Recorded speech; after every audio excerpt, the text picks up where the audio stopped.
Hello friends, welcome to math से दोस्ती। दोस्तों, आज हम लोग डिस्कस करेंगे कुछ इंपॉर्टेंट क्वेश्चन जो कि कॉम्पिटिटिव एग्जाम में काफ़ी यूजफुल है। जैसा कि आप जान रहे हैं कि एग्ज़ाम्स का मौसम चल रहा है, तो आइए हम लोग 5 क्वेश्चन डिस्कस करेंगे दोस्तों, जो काफ़ी इंपॉर्टेंट है।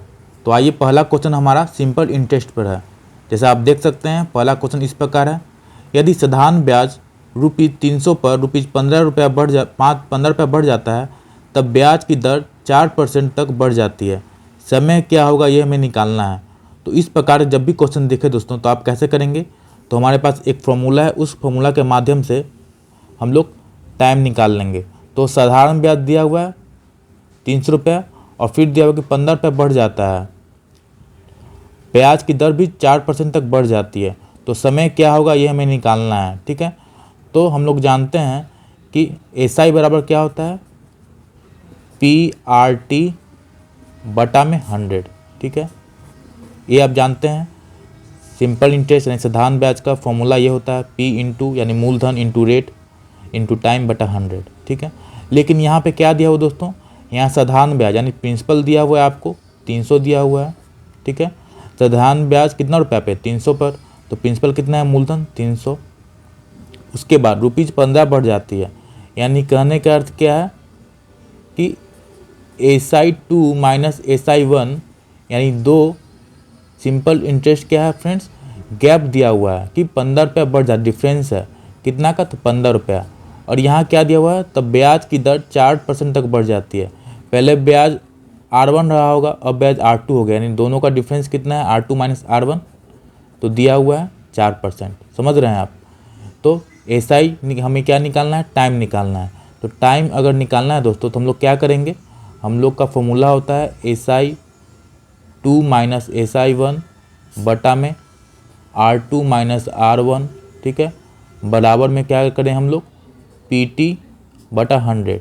ठीक है, ये हमारा फॉर्मूला है, PT बटा 100। तो वैल्यू को पुट कर देंगे, SI2 माइनस SI1 कितना है हमारा, ₹15 है, बटा में R2 माइनस R1 कितना है, 4 है, इजकल टू P कितना है हमारा, मूलधन 300, टाइम निकालना है हमें, T निकालना है, बटा में 100। तो 100 से कैंसिल आउट हुआ 300, 3 हो गया, फिर 3 से कैंसिल आउट हुआ 15, 5 हो गया, फिर हमारा कितना आ गया, हमारा टाइम 5/4 आ गया। यानी हम लोग लिख सकते हैं 1/4 वर्ष हमारा क्या हो गया दोस्तों, आंसर हो गया। तो ये जो फॉर्मूला दोस्तों मैं लाया हूँ कि कैसे लाया है, तो इसी फॉर्मूला को हम लोग जो SI equal to P into R into T बटा 100 था, हम लोग क्या किए, SI यहाँ पे था, तो यहाँ पे डिफरेंस दिया हुआ है 2 SI का, तो SI2 माइनस SI1 हो गया। ठीक है, देखिए इसी फॉर्मूला को हम लिख सकते हैं ना, SI बटा में P था, P इंटू R, तो R हम लोग नीचे कर दिए, यहाँ क्या किए हम लोग, PT बटा 100 कर दिए। तो यही फॉर्मूला था दोस्तों, जिसको हम लोग मॉडिफाइड करके इस फॉर्मूला में कन्वर्ट कर दिए हैं। तो हमें क्या करना होगा, क्वेश्चन क्या बोला था, क्वेश्चन में हमें प्रिंसिपल मूलधन दिया हुआ है, फिर दिया हुआ है कि जो साधारण ब्याज वो कितना बढ़ जाती है, 15 बढ़ जाता है, यानी डिफरेंस दिया हुआ है, कुछ साधारण ब्याज रहा होगा कुछ ईयर में और कुछ साधारण ब्याज रहा होगा, तो ₹15 बढ़ जाता है। ठीक है, यानी डिफरेंस SI2 माइनस SI1 कितना है दोस्तों, तो 15 है, और ब्याज की दर भी 4% तक बढ़ जाती है। ठीक है, यानी R2 माइनस R1 कितना है, 4% है। जब भी ऐसा क्वेश्चन रहेगा दोस्तों, तो डायरेक्ट हम लोग फॉर्मूला से निकाल सकते। तो आंसर कितना हुआ, 1 ईयर 1/4 वर्ष, यानी कौन सा ऑप्शन, ऑप्शन नंबर ए हमारा राइट हुआ। ठीक है, तो दोस्तों आइए हम लोग अब क्वेश्चन नंबर 2 की ओर बढ़ते हैं। उम्मीद करते हैं कि आपको ये समझ में आया होगा।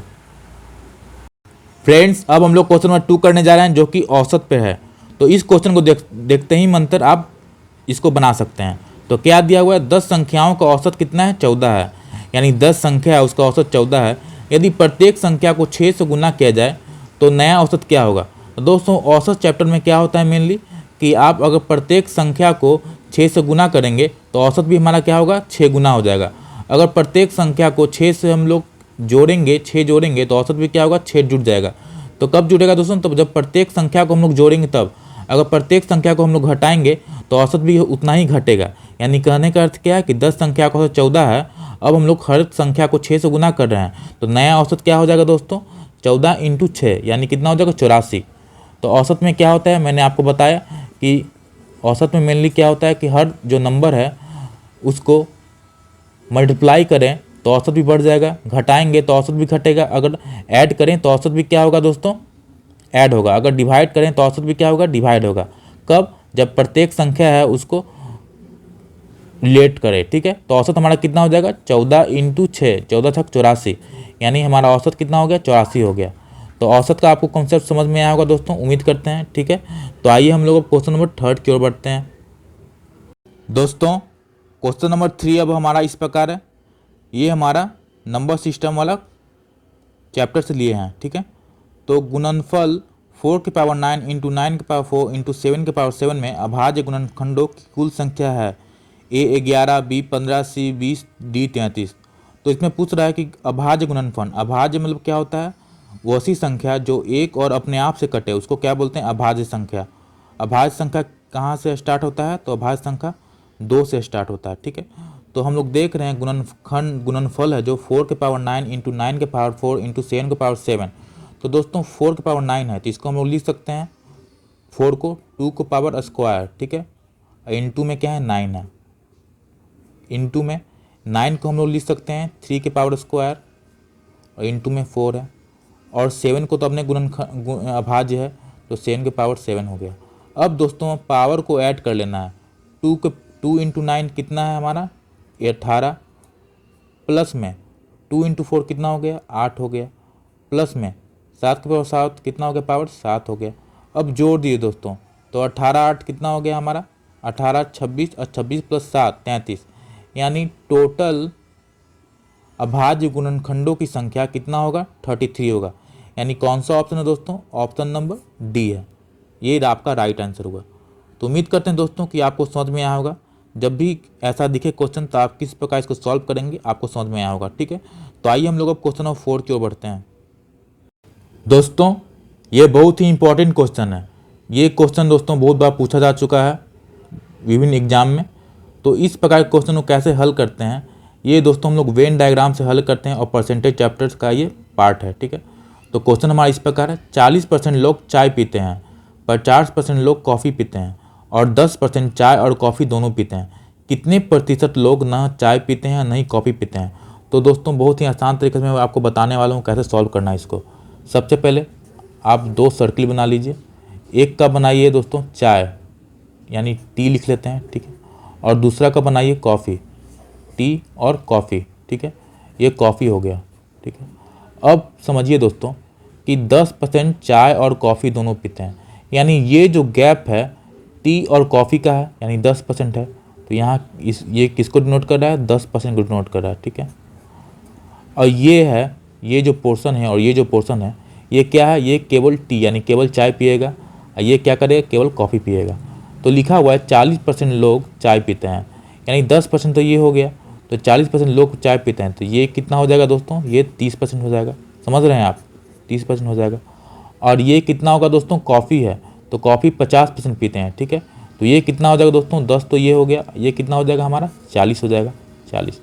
अब आपको कुछ नहीं करना है दोस्तों, अब आपको ऐड कर दीजिए 30 प्लस 10 प्लस 40, यानी 80% वैसे लोग हैं जो या तो कॉफ़ी टी पियेंगे या दोनों पियेंगे या तो क्या करेंगे, कॉफ़ी पियेंगे। हमें क्या निकालना है, हमें निकालना है कितने प्रतिशत लोग हैं ना तो चाय पीते हैं और ना ही कॉफ़ी पीते हैं। तो 80% आ गया कि चाय पीते हैं या कॉफ़ी पीते हैं या दोनों पीते हैं, ठीक है।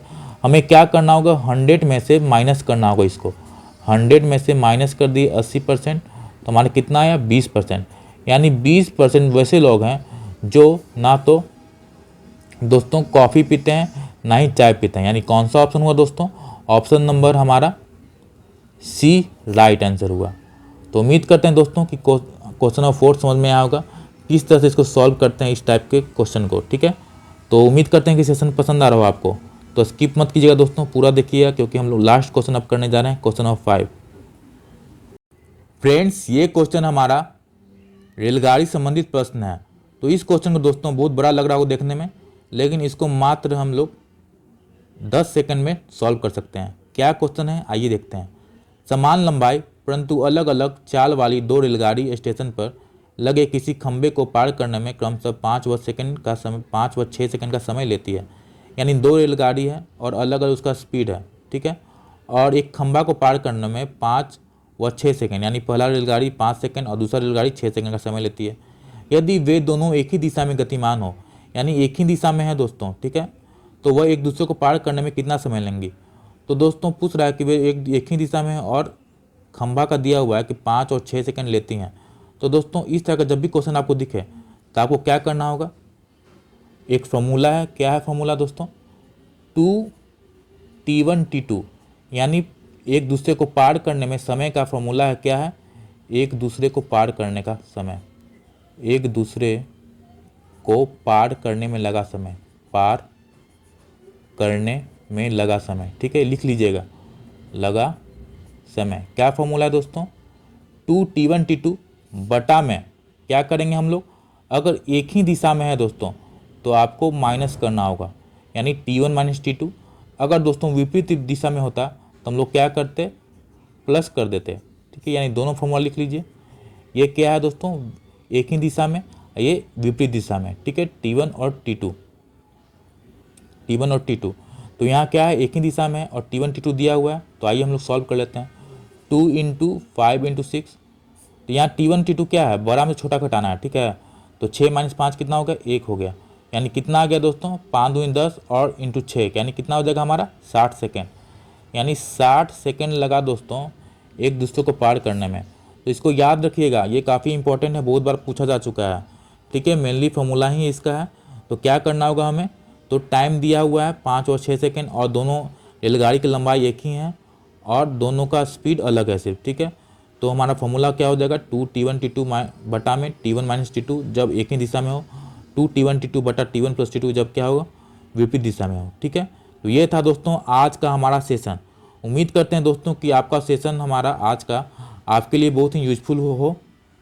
उम्मीद करते हैं कि इस पसंद पर आओ दोस्तों, तो पसंद पर आओ तो हमारे चैनल को सब्सक्राइब करें, वीडियो को लाइक करें, शेयर करें। मिलते हैं एक नए वीडियो में एक नए टॉपिक को लेकर, तब तक के लिए धन्यवाद। जय हिंद, जय भारत।